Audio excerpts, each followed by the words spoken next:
Hello viewers, welcome back everyone and welcome to Tuttu blogs. এই যে আজকে দেখতে পাচ্ছেন আমাদের সাথে হাসান ভাই রয়েছে। আমরা দুজন আর কি চলে আসলাম এখানে ফেদেরিকো সেকোন্দো নাপোলিতে, মানে হচ্ছে এখানের যে সবচেয়ে বড় যে ইউনিভার্সিটি, মেডিকেল ইউনিভার্সিটি। এখানে তুমি বলো এখানে আমরা কোন কারণে এসেছি?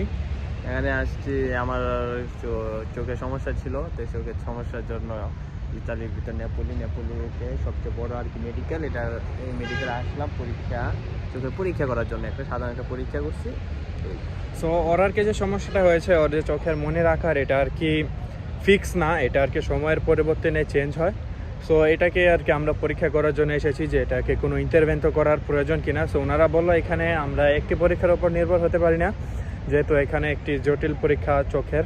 সো এই কারণে আমাদেরকে নেক্সটে আরও একবার আসতে হবে। তারপরে এসে পরীক্ষা যদি দেখি হ্যাঁ ঠিক আছে, যে আসলেই মনের আকারটা পরিবর্তন হয়, ওই সময় আমাদের আর কি অপারেশনটা করা হবে। সো এটাই আমি জাস্ট আপনাদেরকে বলতে চেয়েছিলাম। সো